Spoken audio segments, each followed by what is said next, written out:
I am not a tall man, and this is very interesting. Close your door, Brittany. I don't want you falling out. Did we ask how far we could drive? No, we did not. Am I supposed to just be in the parking lot? Where are you gonna take it? I don't know. They're back there looking at us like, wait, go back. All right. It's actually, I mean, oh God. What's up, Brite Nation? Now, as most of you know, we are heading across the country right now over to Jeep Beach in Daytona, Florida. However, there's a few pit stops we're making along the way. Specifically, and most importantly, this weekend we have an E3 off-road trail takeover here in Alabama at Stony Lonesome. Yeah, but first we actually had to stop here by Outlaw OffRoad in Huntsville, Alabama, because I got some issues with the stepchild. We had the fan take a crap on us in Dallas. Like as we left, the check engine light came on, we hit traffic, it started overheating. It killed it as we were in rush hour traffic. So we're just like, oh God. So we have the heat on blast, the air vents open, the windows down, trying to dissipate as much heat as possible. Luckily it was cool enough. I called Jarek with America's Most Wanted. I'm like, hey, can you overnight me a fan to Outlaw OffRoad? We're gonna be there tomorrow as long as we can make it, which it's all highway, so we did fine. We did fine. It's good to go. An AMW came in clutch. They overnighted it. It got here in time. But keep in mind, it's just a factory stock fan that's still in there. So it's a fan with over 100,000 full-blown abused miles on it. I think what took it out was when I rear-ended Sean in the LJ. Oh, yeah. Insert clip here.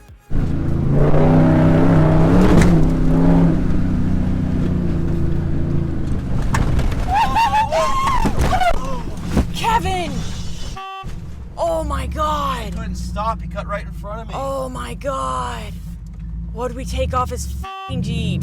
Well, that's what happens when you try to go to him down the dunes. Son of a biscuit!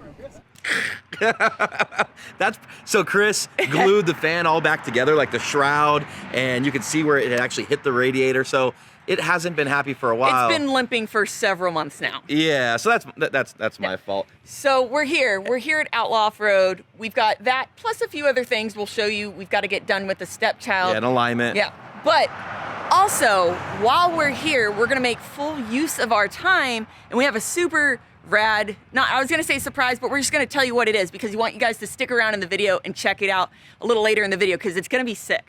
Yeah, so we're gonna go to a World War II museum that has a bunch of Ford Jeeps. OG. Oh no, a bunch of Ford Jeeps. And I think they actually have like a VIN number 1, like it's a super rare or like the first one ever. And they were talking about letting us drive some flat fenders or something. I don't know. Neither one of They us just ever said, hey, have. would you guys want to come on down and maybe we can do some stuff? And I'm like, I'd love to. So we as of right now, while we are talking, we have no idea exactly what we're going to be doing, but we know that no matter what, it's going to be pretty sick. We're going to show you what we're doing with the stepchild, but we highly recommend you stick around in the video because it's going to be cool. Yep, and then Outlaw OffRoad is also going to have a weekly Wednesday night dinner meetup. You can check out their page, but they just started it, and we're going to be going to the very first one of the year, so that's cool too, and we'll see how that turns out. It's going to be awesome. Ready? Go! So Outlaw's actually doing a lot of stuff, and I hope I'm allowed to show this, but this is RevKit's Jeep. This is their LJ, and as you can see, they're throwing a frickin' V8 in it. So that's, what is it? What motor is that? It's a 6.6 liter LX3. A 6.6 liter LX3. Mm-hmm. So yeah, so that's getting done, and you have a Hemi going into JK right here. So you guys are doing Hemi swaps, LS swaps, LT. What? Excuse me. What? I'm not even doing. Charlie, I'm working here. I got her. So first things first, though, the biggest issue is to pull the fan out, replace the fan that America's Most Wanted sent us over. The second issue, though, is an alignment, and we did just get an alignment done right before we left to EJS, but let me show you kind of what they did and what they should have done or shouldn't have done. So my tie rod here, we went ahead and aligned it, but as you can see, the ram, since the tie rods have some play in it, the ram can actually move. See how it's flopping, this whole thing? So what happened is, it's supposed to be sitting right there. It's supposed to have this gap over it, but if you look, the ball joints are all the way twisted to the back, which means every time I turn to the driver, this flops up, which rotates that forward. So that just wasn't set up right. So every time I turn, there's some slop because when you go left or right, when you're on the highway, it has to twist the bar first and then pull it, or twist it back forward and then push it. So we need to reclock this guy there, rotate the ball joints forward if that makes sense. So that way when I turn left or right, the ball joint isn't flip-floppy. So there is that. And then we need to adjust this lower control arm to put some caster into this side, because when we did the last alignment, we were at 7 degrees caster on the passenger side and 6 degrees on the driver. And what that does is it'll pull towards the side of less caster. So if you have more caster on the passenger side and less caster on the driver's side, that's the way it's going to want to drift and pull. So you're constantly trying to correct for that. So you want your caster to really be as close as possible. Some places actually do that on purpose, but only within like 2/10 or 3/10, because normally there's a crown in the road and the crown runs off towards the passenger side for water drainage. And so this helps you track straight, but not all roads do that. So it doesn't really matter. That's just, I think, a way alignment shops tell you when they can't get it right. They're just like, oh, it's supposed to do that, because every road that I get on is freaking one way, the other, flat. It doesn't matter. But yes, on most major highways, that is what happens, but don't worry about it. If it's only 2 or 3/10 off, that's one thing. Fine. A whole degree doesn't. A whole degree Is kind of a bit, and it's pulling to the left, and that's annoying when you're driving all over the country. You just came really close, like hitting me in the face.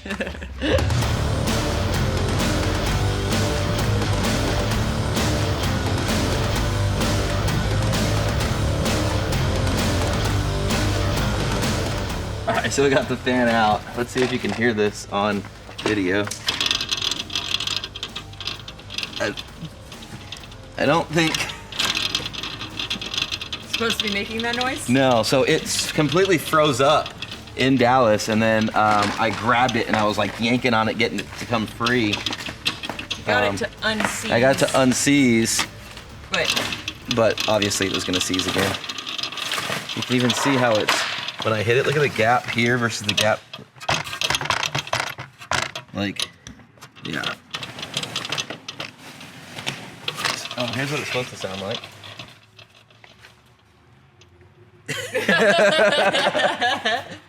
Oh look, there's no play to it. there's no play to it at all. Where's this one? So that one will go in, and we'll be good to go.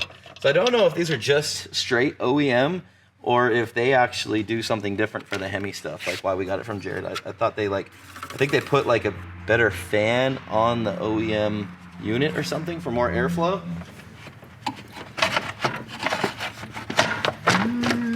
Yeah. There we go. Look at that. Like a glove. Look at that. All right, so they went ahead and replaced the boots because all the boots were all tore up. I think these steering boots have been on here for about 2.5 years. So this is the original tie rod ends that were on the Dynatrack axle when we put it on with the Hemi. So we got new boots on it, which is good. Grease those babies up. Remember I was showing you earlier. So there is rocked one way, and then now it stops right there, and that's it. It's not coming up over the top. It's not coming down into this. So you can still see you have the play here. But before, they were just clocked wrong.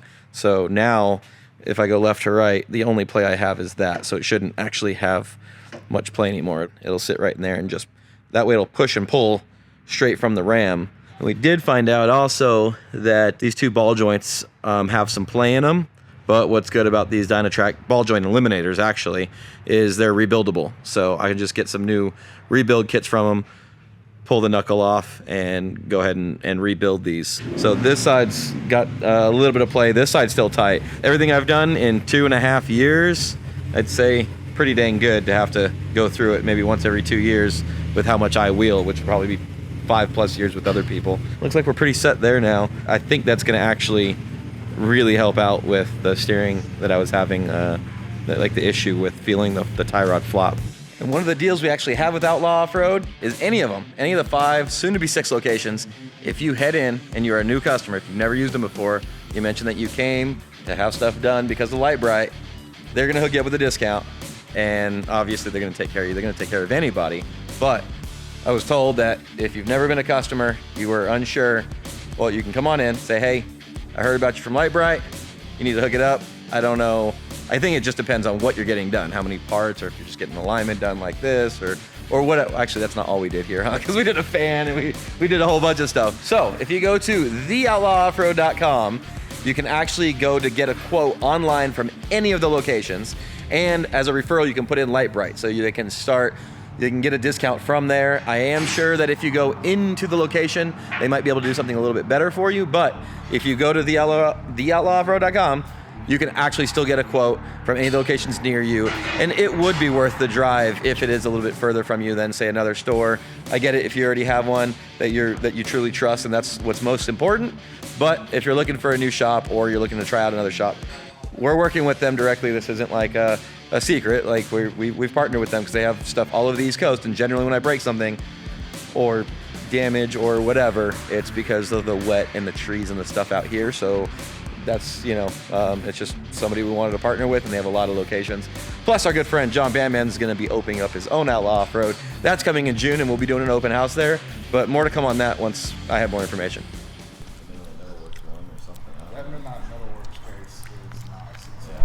All right, you guys, so the Jeep is finally done. And you do not want to click off this video right now. You need to stay tuned because we are somewhere super cool and super special. Okay, so this, we've already taken a peek. We cheated. And this is probably going to be one of the coolest things we have ever done / seen. Well, showed you, probably. We us too. Absolutely want to take you guys along for the ride because we're about to get a tour at the U.S. Veterans Memorial Museum here in Huntsville, Alabama. And I was thinking like, cool, some a couple little things. A couple little things. It'll be really cool.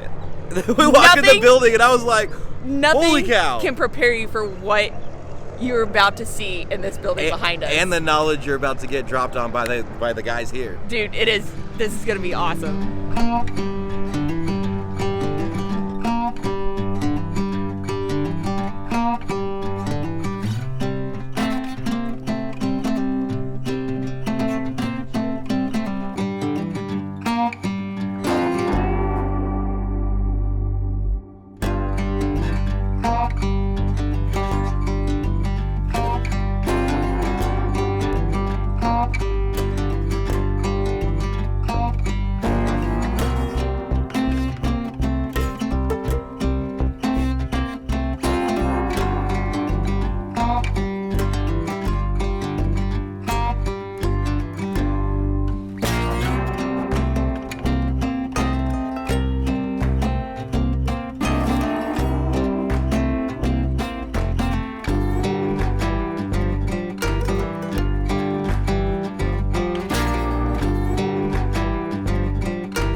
But that first Jeep was called the Pilot, or that's what most Jeep aficionados know it as.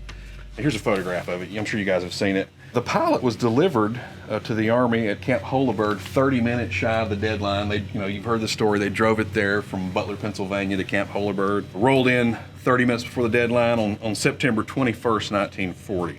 That vehicle was based heavily on the Bantam Roadster. It was as much a sports car, I think, as it was an off-road vehicle. So the Army started driving it, loved it immediately. Several other companies were invited to do their take on that design, and the two that bit were Ford and Willis. It should be noted that when they were testing the Pilot vehicle at Camp Holabird, Ford and Willis engineers were there, with notepads, taking notes, gathering information to use, in their versions of that vehicle. This vehicle right here, it's Ford's prototype. They delivered this vehicle on the 24th of November, 1940. So this is the oldest surviving Jeep in the world. So how'd you guys get your hands on that? Holy crap.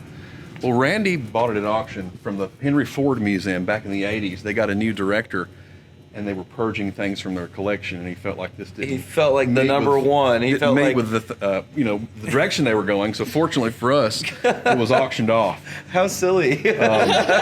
Yeah. And that's a great story in itself. Yeah, like that's crazy. Yeah. So we got a new person that right. We don't need this one of one. So the other candidate for oldest Jeep in the world, serial number 7's still around. It survives. And it was delivered to the Army on the 29th of November, like 8 days after this. And so that's why we say this is the oldest one in the world. Now, they were being built alongside one another, and they were in existence and all that. Right. And speaking of getting people to come here, you guys need to come here. Like, this is actually worth a trip to Huntsville. In and of itself. Yeah, I never knew Huntsville had all the things that it had. That in we addition found out to the past, Outlaw OffRoad. Yeah. In the past 48 hours, because last time we just were a breeze in the wind as we came through.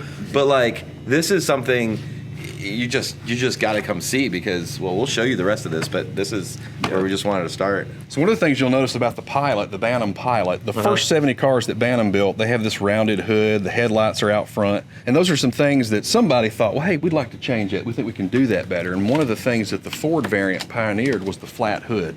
It's flat, you can put maps on it, you can put stuff on it when you're in the field if you need to. It's also got the headlights that are recessed behind the grille rather than sticking out in space, so you can get them knocked off, right? Right. And those are features that stayed with the design and ended up in the standard Jeep of World War II, which is the Willis Mb down on the end. We'll talk about that here in a minute.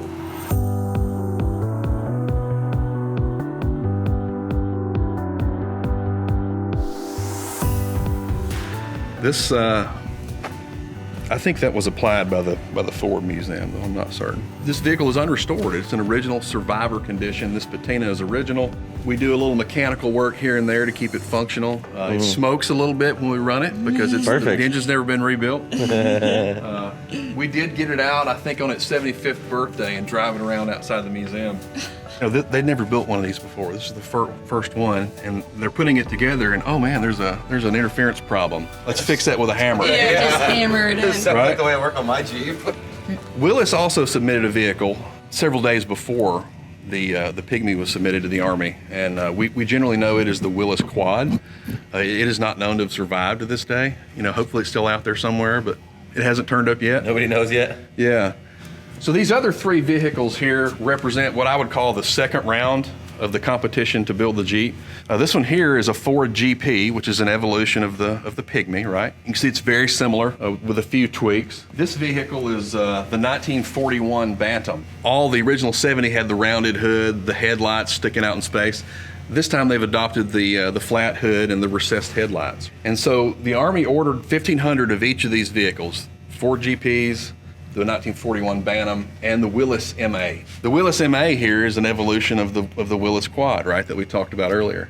It's got the bigger engine, instead of the 9N tractor engine that the Ford's got. But for whatever reason, and we won't get into it, I know Jeep guys, early Jeep guys get really upset about what happened and how Bantam got beat out or whatever, but Willis ends up winning the contract, and the standardized World War II Jeep becomes this here. This is called the Willis Mb. And so you can kind of see how it evolved through 6 months or a year of testing into something that they said, okay, we're ready to put this out. This is an early MB because it turns out Willis was not the only person or company rather to make the World War II Jeep. Ford actually made about a little less than half of the World War II Jeeps under contract.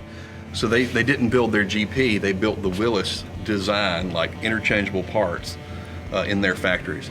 And so one of the first things that Ford said was that grill is really expensive to make. It uses a lot of material. We'd like to make stamped steel grills on our Jeeps. And the Army said, you know what, you're right, that's a great idea. Willis, you guys need to do that too, right? Because it was better, cheaper, faster. For modern Jeep guys, the World War II stamped steel grill Jeep has 9 slots. Ford owned that grill because they designed it. And so at the end of the war, when Willis shifted over to commercial production, they changed it to 7 slots, and that's why we have 7 slots instead of 9. Yeah.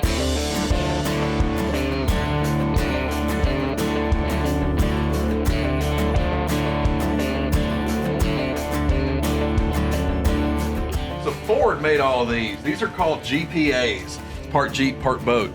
It is a Jeep chassis running gear, essentially, with a boat hull wrapped around it. Turned out these things, they're not great boats. They didn't have a whole lot of freeboard, right. So they used them for river crossings and things like that.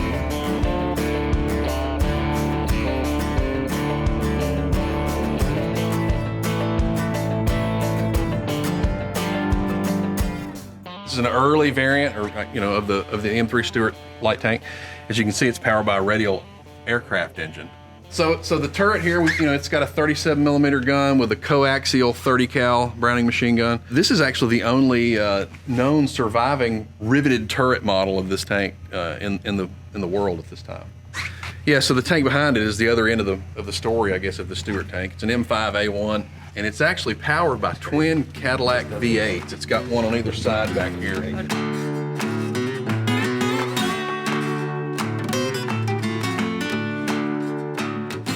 These are both Harley WLAs on the outside, and this is an Indian 741. Pretty scarce little beast. Yeah. I wouldn't have a motorcycle that didn't have a place to put my Thompson submachine gun. Yeah, I saw that.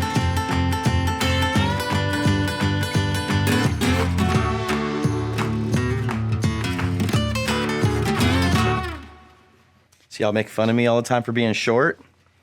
See, you don't want to be 6 foot, 6'2", going in there. Well, I'll honestly though, that's actually pretty spacious. But you could get more of me in there. Then you could. Who doesn't want a bunch of muscle hamsters running out of one of those things? That's scary. Think about that. Muscle hamsters. Think about that. Instead of like 2 or 3 big guys, you got 12 muscle hamsters coming out. That's scary.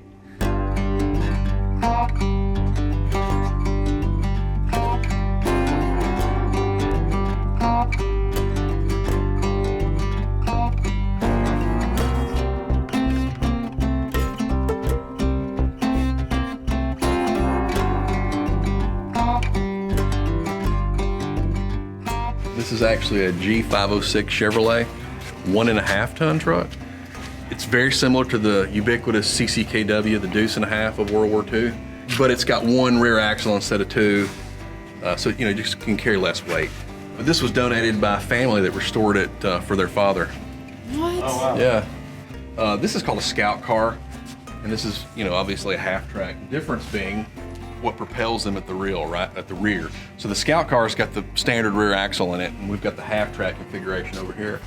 So this big rolling drum here is actually to decrease the approach angle on the vehicle, so you can cross a ditch, hit a ditch or whatever, and ramp over it and get across it.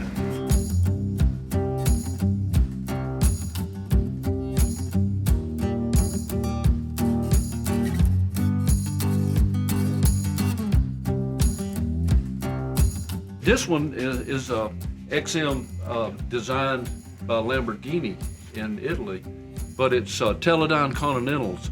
What they did is they competed the Humvee just like they competed the Jeep. But it's got an aluminum front end, and the engine is, the GM one has a 6.2 diesel. This has an international V8 diesel, and the suspension is torsion bar. It's not sprung. But the transmission's the same. So this is an actual prototype from Lamborghini. Yes. Yeah. Yeah, for simplicity. That's Yeah.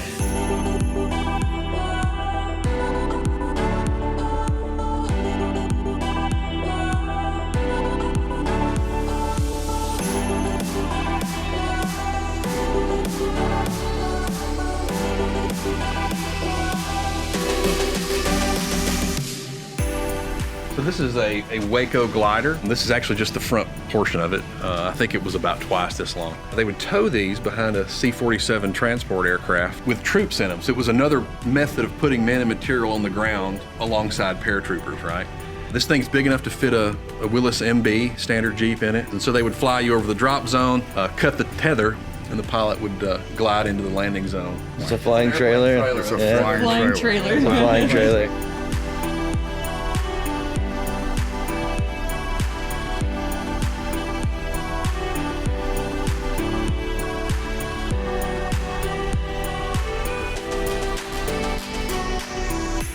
UH-1 Huey helicopter.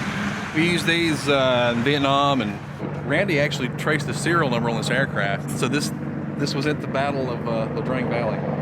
See how fancy their seats are. Can you see in there? Oh yeah, super fancy.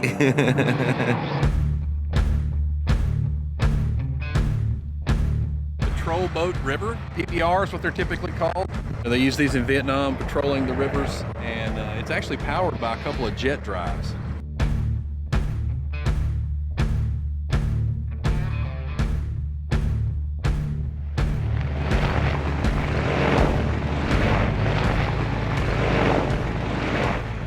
What are we doing? What's the plan? All right, so this is your Jeep. Yeah, this is a 1941 Willis Mb. This Jeep was delivered to the Army on the 30th of December 1941, so just barely made the 1941 year model. It's the early version with the slat grill like we talked about. It's got a flat head, 4-cylinder engine. I thought you were gonna say it's got a Hemi in it. Yeah. They swapped it to a Hemi. It's an early Hemi. 6 volts electrical system, oil bath, air filter, you know, some pretty early features. And you're actually gonna let Kevin drive it? I am. You know how to drive a stick, I right? do know how to drive a stick, yes. I've driven a couple. So this is a 3-speed. Here The big one here is your gear shifter. First is backing down, second, third. Wait, what? First is backing down. It's kind of backwards, right? Reverse is what's normally first on a more modern one. We'll give it a little choke to start it. So this ignition key turns it on, but to start it, there's actually a foot button on the floor down there that you got to hit where you're... No, on, over, and up. You see it? The taller one? Oh, the taller one. Yeah, that's the starter button. Okay. Start with your foot. All right. You're sitting on your fuel. Yeah. Nothing to worry about. Fire extinguisher's over there if you need it. Hopefully you don't. Let's hope not. So we're gonna drive this, and then the Apache's gonna land right here, and I'm gonna fly the Apache. You're gonna fly the Apache later? Yeah, I'm gonna fly the Apache right after. Look, it's right there. They're coming in to land. So that you can hop in? We're gonna drive this to the Apache. Oh, okay. And then You're so dumb. I'm little, so let's see if this. I get to just see. I lost weight too. I lost weight, and I'm short. Here, let me shut the door. There you go. There you go. You don't have seat belts, so you'll die like men if it comes to that. Oh my God. Okay, so now I'm wondering how these guys wheel this thing, because I'm short and my legs are already about to cramp. Like, this is not. All right, so key on. Position. All right, so where are we? Okay, there's neutral. So we'll start at neutral. Choke it some. Yeah, give it a little choke. So that was the thing. There you go. Turn the choke off. Choke off. Have fun. She purrs. She purrs. I am not a tall man, and this is very interesting. Here we go. Hey. Oh God. There's no seatbelts or anything. Well, you don't have your door closed. Close your door, Brittany. I don't want you falling out. So I don't fall out. Did we ask how far we could drive? No, we did not. So do I get to just? Am I supposed to just be in the parking lot? Just, I don't know. Just drive around in the parking lot. Yeah. Don't take it on the road. We're gonna go right here. Where are you gonna take it? I don't know. They're back there looking at us like, wait, come back. I just want to get out of first gear. No, that's not what's happening. All right. It's actually, I mean, oh God. There's second. Yep. There you go. There's second gear. Is this legal? I feel like. Oh, listen to the brakes. I don't see why. You know, this is really well put together. Where are you gonna U-turn up there? Yeah, somewhere. We're just like driving away. This dude's like, oh God. Like, do you feel the spring rate in this thing? I'm not gonna lie.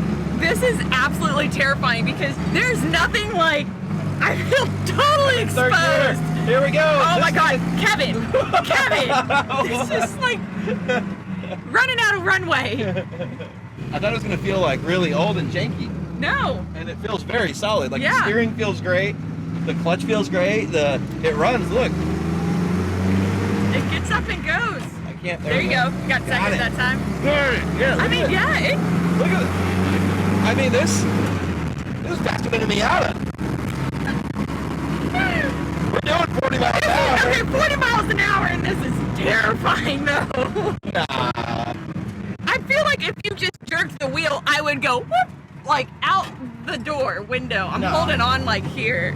I want to take it off road. We should go shoot off through the mud and snow. I'm joking. Maybe not the mud with these really, really skinny tires. No, like, I mean, this thing gets down. That was only second. There's third. Turns right here.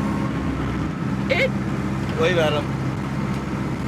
She's like, turn. No, I'm not turning you. I'm having fun. Hold on. Oh my Put god. in four-wheel drive and go climb this dirt hill over here. Look, Please don't. it's the obstacle course.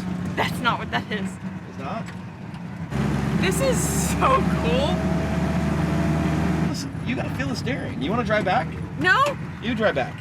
Oh god, okay. I want you to feel the steering and the Okay. well, you feel all the stuffs. This is cool. Thanks, guys. This is really cool. This is a 1941 This is cool. Jeep. Like, this is a once in, for us, a once in a lifetime. Yeah. This is so cool. Over and down is first. Yeah, clutch in. So left and down. Okay. I did not get it in all the way. That's what she said. Haha. But the steering's tight.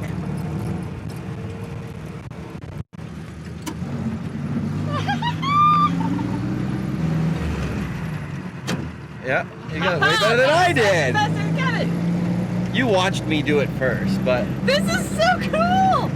the passenger seat honestly is way more comfortable. It is. The driver's seat's way more. But I think it's because you have to sit on your butt bone. So, Yeah, like, you can't like chill, lean back. So there's no blinkers. yeah, there's no nothing. There's no nothing. Straight down. Yeah. Woo! Baby. This is so cool. This is so cool. Accelerate. Accelerate. Accelerate. Like. Yeah. It is faster than the auto. I told you. It goes. It goes. Okay. Taking the opportunity, guys, if you're ever just happening through Alabama and you're anywhere near Huntsville, come check this place out. I can't guarantee you'll get to drive A 1941. Yeah, 1941 Jeep, but just this museum is so rad. Like, that's gotta be one of the best Jeep collections. Well, they have a one of one. Yeah, They bought in 1980. Yeah, I was trying to go for a blinker. There's nothing there. I even wore my green. I wore this You on did purpose on today to purpose, match. look up. Yeah. I wore my tan. That wasn't on purpose. Second. Pull it up next to our Jeep. Like, Oh yeah. this thing This is thing. way faster than you think it would be, and it runs great.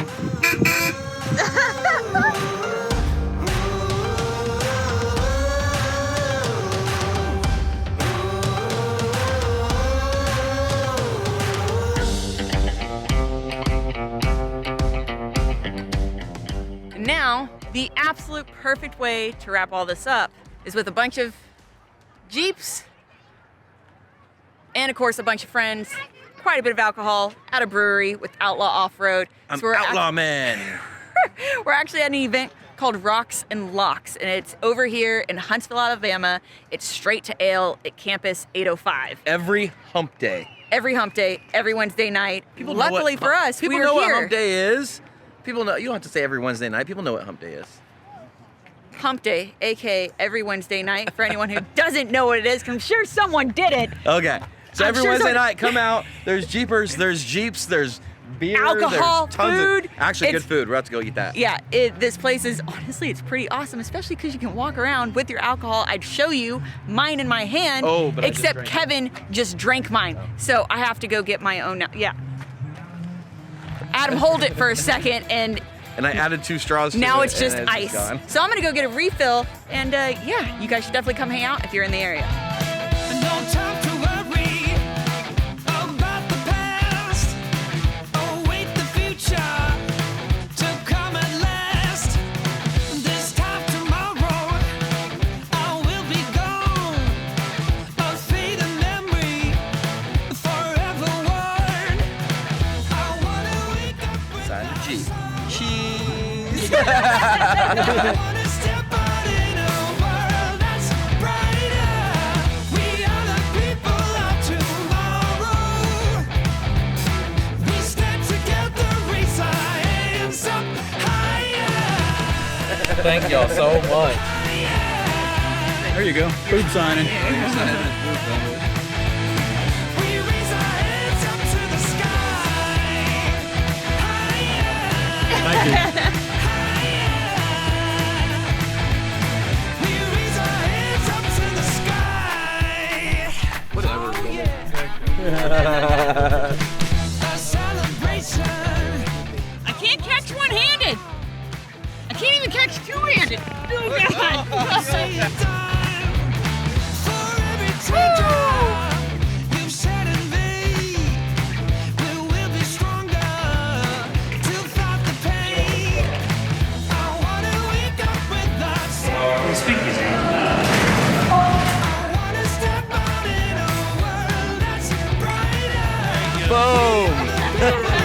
for filming me.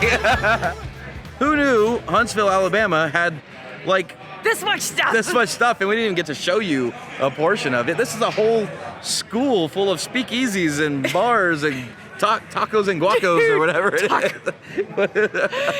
This place is freaking rad. We've learned a lot about not just Alabama, but specifically Huntsville, Alabama. And being Did a you know? space center? Did you know that they have the highest concentration of like PhDs and doctorates in the entire country? Because I didn't. Per capita or something. Something like that, whatever. Whatever. But here in Huntsville, anyways, point is, this is pretty rad. Rocks and Locks, the event, again, it's hosted by Straight to Ale, Outlaw OffRoad, and I think one or two others. Super rad event every Wednesday night. Our time here has been awesome, and we've got more stuff coming very soon. It's Stony Lonesome. Guys, as always, thank you so much for watching. Please don't forget to like, subscribe, and share. Remember, you can find all of your Lite Brite Nation merch and decals at litebritstudios.com. As always, we love you. And we'll see you next time. Bye, guys.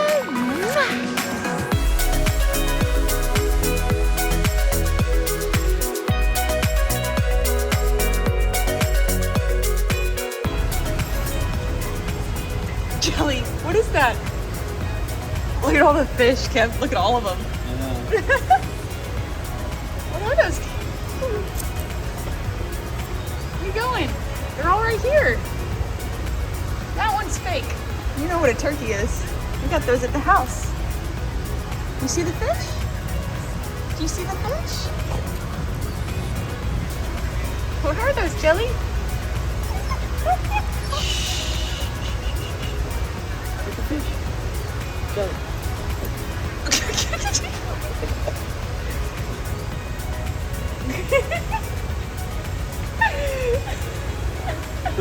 I'm looking right at her. I know.